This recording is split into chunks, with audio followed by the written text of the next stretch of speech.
Maintenant, nous aimerions présenter notre prochain conférencier, le docteur Amadou Garba, qui est responsable du contrôle schistosomiase à l'OMS à Genève. Il a travaillé par le passé dans les pays africains. Pendant 25 ans, il a travaillé sur la question des schistosomiases et d'autres maladies tropicales. Donc, merci beaucoup d'être avec nous, docteur Garba, et nous vous souhaitons la bienvenue. Merci beaucoup, merci. C'est un plaisir pour moi de pouvoir prendre la parole lors des journées pédiatriques. Merci aux organisateurs de m'avoir invité.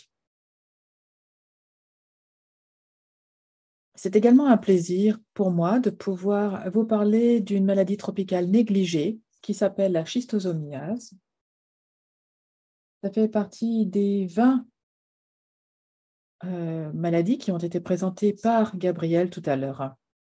Donc, le département MTN a élaboré et lancé l'an dernier un document stratégique pour la décennie qui s'appelle la feuille de route MTN, NTD Roadmap.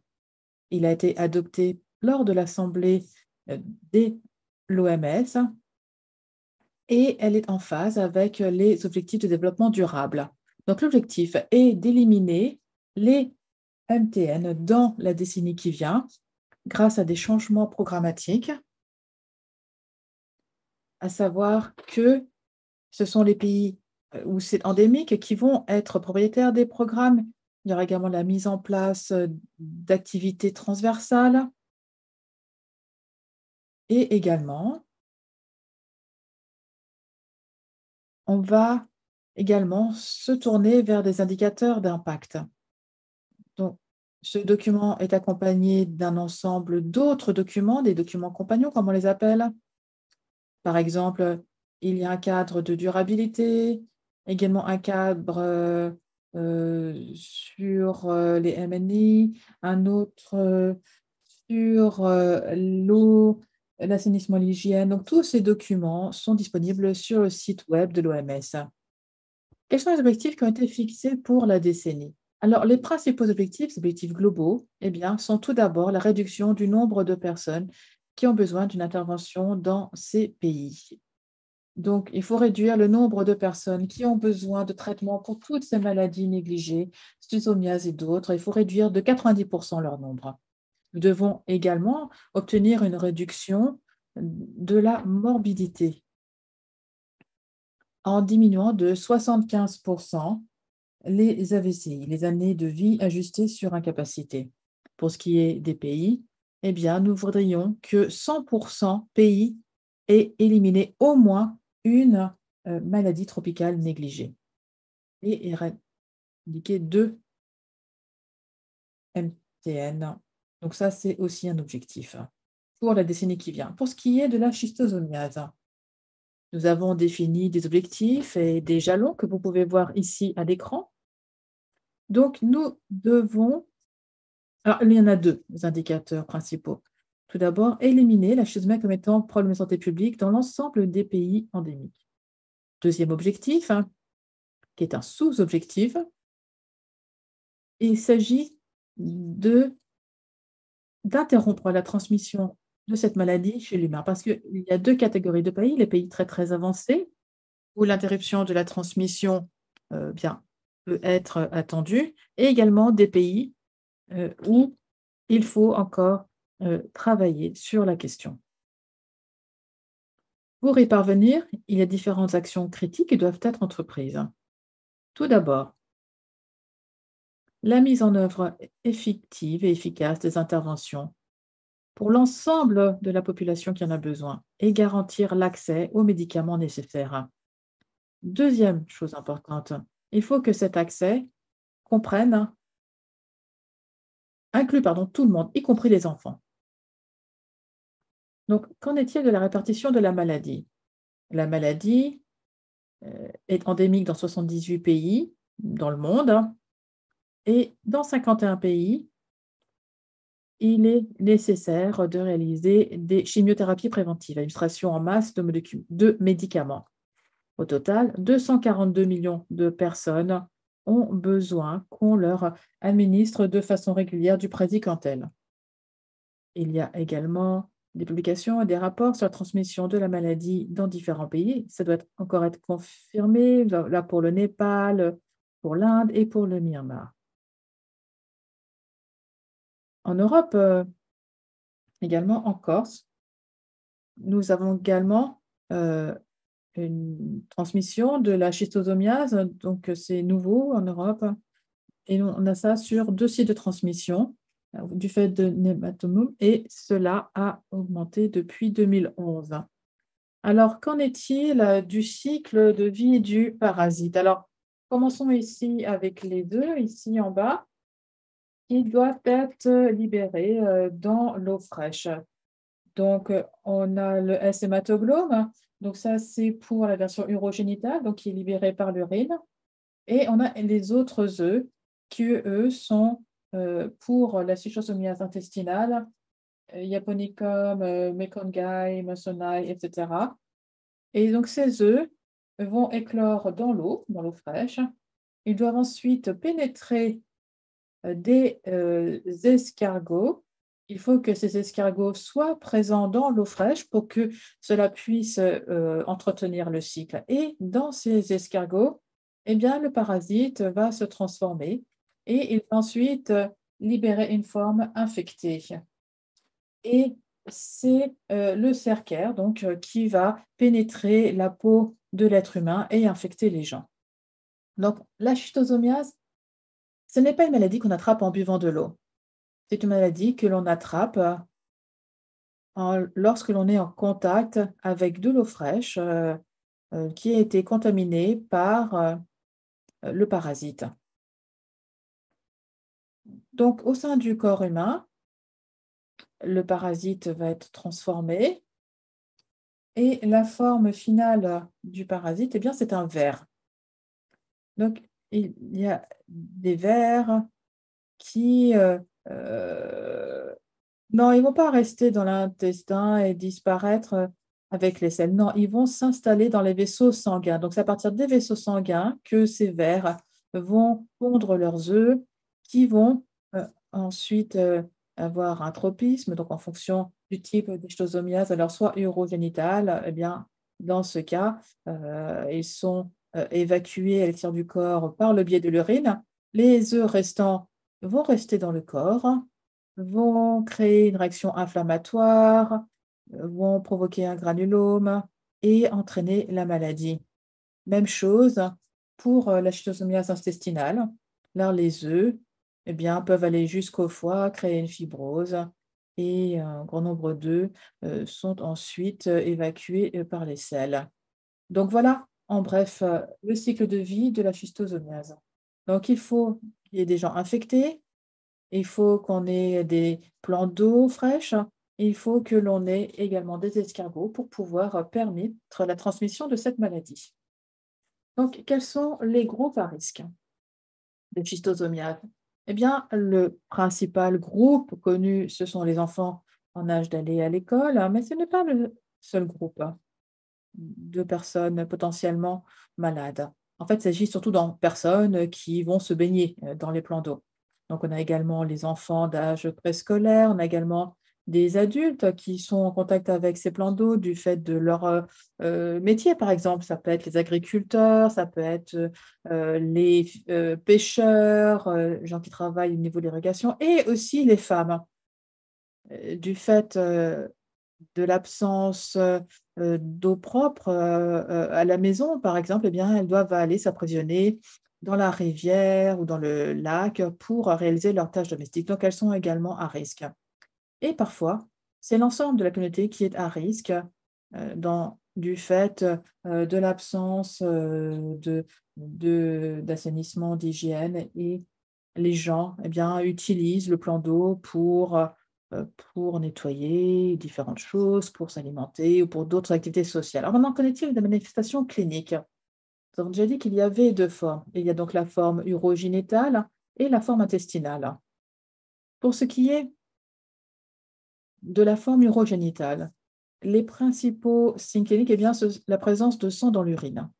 Vous voyez ici à gauche, hein, des récipients contenant de l'urine, l'urine d'enfants scolarisés au Niger. Donc, on avait réalisé une enquête et vous pouvez voir combien la maladie peut entraîner des pertes sanguines et entraîner une anémie. Alors, il peut également y avoir des lésions au niveau de la vessie. On peut également avoir plus tard l'apparition d'un cancer de la vessie. Alors, pour ce qui est des formes génitales, eh bien, cela peut concerner les hommes et les femmes. Chez les femmes, on peut avoir des lésions de la vulve, on peut observer des lésions du vagin, par exemple. L'OMS a élaboré un atlas concernant ces questions. Et on peut avoir également des lésions dans la voie supérieure. Donc, dans les trompes de Fallope, on peut également avoir la présence de maladie qui va empêcher les œufs fécondés de se retrouver dans l'utérus. Ça entraîne une grossesse extra-utérine, le saignement, le décès potentiellement. On a également des risques de stérilité à cause de la maladie. Donc, il y a un grand nombre de manifestations possibles. On peut également simplement présenter des douleurs abdominales pour ce qui est des femmes. Pour les hommes, problème d'hémospermie, douleurs pendant les relations sexuelles, etc. Maintenant, parlons des formes intestinales. Eh bien, elles peuvent se traduire par la présence de sang dans les selles, hein. Donc, sur la gauche, vous voyez les selles d'un enfant très très jeune. Je crois qu'il a 4 ans. Donc, diarrhée répétée, perte de nutriments. Donc, vous voyez la perte de sang, la perte de nutriments. Et dans les phases avancées, on peut avoir une hypertension de la veine porte, acide, et même le décès même éventuellement. Donc, vous voyez que l'infection des jeunes enfants, eh bien, elle a lieu très tôt dans la vie de ces enfants. Parce que passé la naissance, en fait, eh bien, la plupart du temps, après 40 jours, les femmes peuvent sortir de la maison pour réaliser leur activité. Et une de ces activités quotidiennes, eh bien, enfin, c'est le fait de nettoyer les plats dans la rivière, par exemple. Et là, vous voyez, les enfants sont exposés. Ce bébé, par exemple, hein, qui est dans cette bassine. La bassine est remplie d'eau infectée et le bébé peut rester assis dans l'eau, dans la bassine pendant que la mère, vaque à ses occupations et il peut y rester pendant des heures même. Et pendant toutes ces heures, eh bien, les cercaires auront la possibilité de pénétrer la peau, de ce jeune bébé et l'infecter. Et ça peut se produire au quotidien. Donc c'est une répétition, si vous voulez, de l'infection qui se produit jour après jour. Et vous pouvez bien vous imaginer que, heu, ça entraîne certaines morbidités. Ici, vous voyez cette jeune fille de 5 ans avec une urine, hein, pardon, avec une présence de sang. Vous voyez ici les enfants qui, font la lessive, qui jouent dans la rivière. Donc cette infection, chez les jeunes enfants, eh bien, a entraîné l'OMS a organisé une rencontre en 2010 afin de passer en revue les différentes études. Vous voyez, au Soudan, par exemple, prévalence de l'infection chez les enfants âgés de 1 à 2 ans, bien, vous voyez qu'à l'âge de 2 ans, 32,6% des enfants sont infectés. Ensuite, hein, si on passe à l'âge de 4 ans, on a 43,9% des enfants qui sont affectés par Herpes Masonai. Et si vous regardez l'infection avec Catocat, eh bien, on voit 63,2% chez les enfants âgés de 3 à 4 ans. Donc le taux d'infection peut être vraiment très, très élevé, la morbidité également chez les jeunes enfants. Et c'est un tranche d'âge qu'on ne devrait vraiment pas négliger. Sur ce tableau, qui provient d'une publication de Traoré au Mali, vous voyez les taux d'infection au sein d'une communauté en fonction de l'âge. Donc, de 2 à 6 ans, 52,8% de taux d'infection et 10,7 ont une infection de haute intensité. Vous avez également la présence de lésions que l'on peut observer à l'échographie. et 32 présentent des anomalies de la vessie, des affections, des voies urinaires, par exemple, donc dilatation de l'urètre, entre autres. Donc la morbidité également, c'est quelque chose que l'on peut observer chez les jeunes enfants et chez les enfants de manière générale. Donc, en résumé, les premiers signes, eh bien, ça peut être, de la présence de sang dans les selles, dans l'urine, hématurie, douleur abdominale. On on peut également donc, avoir, comme je vous le disais, la présence de sang dans les fécès. Et l'échographie, peut, aider à détecter les lésions au niveau de l'urine de, la vessie, du foie, du rein. Donc l'OMS a publié en février de nouvelles recommandations concernant le traitement, de la schistosomiase chez l'humain. 2 recommandations concernant le traitement des jeunes enfants. Tout d'abord, hein, il faut les inclure dans les activités de chimiothérapie préventive. Donc inclure les jeunes enfants, dans les campagnes d'administration massive de médicaments. Mais pour que cela ait lieu, nous devons avoir une formulation pédiatrique du praziquantel qui est actuellement en cours d'élaboration par Merck. Donc les essais, ont été réalisés et cette formulation devrait être disponible prochainement et vous pourrez prochainement donc inclure les jeunes enfants dans ces, administrations massives de médicaments. Autre recommandation, c'est le traitement de tous les enfants, même ceux qui ont moins de 2 ans, parce que nous avons vu que ces enfants sont également exposés. Mais ce traitement devrait être, réalisé, en fonction, du jugement clinique et du test diagnostic. Donc s'il y a la présence de sang dans l'urine, et bien là, on peut les traiter avec le praziquantel et dans ce cas, en attendant la formulation pédiatrique, on peut, écraser des comprimés, pour, les traiter. Donc, la schistosomiase peut être un problème, grave chez les jeunes enfants pour la santé publique et on peut traiter les enfants d'âge préscolaire, c'est sûr, c'est acceptable, c'est efficace.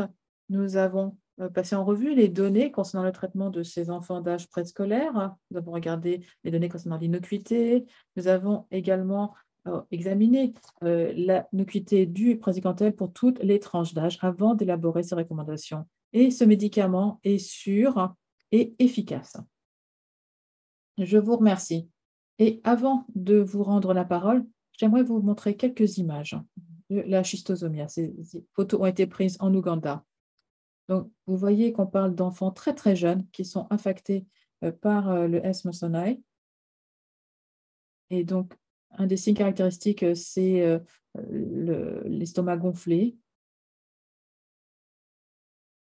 Ici, vous voyez donc les conséquences, hein, si on n'a pas pris les choses en main rapidement, si les gens n'ont pas reçu les médicaments, eh bien, il y a des complications. Et là, on voit des complications qui surviennent chez des gens très jeunes, hein, la cytose. Et là, c'est très, très triste de continuer à voir ce genre de situation dans certaines communautés. Ici, vous voyez euh, donc dans une installation de santé ou en Ouganda. Voilà. Merci beaucoup de votre attention. Merci beaucoup pour cette présentation. C'était vraiment intéressant. Vous avez fait part de votre expérience et de votre connaissance approfondie de la maladie.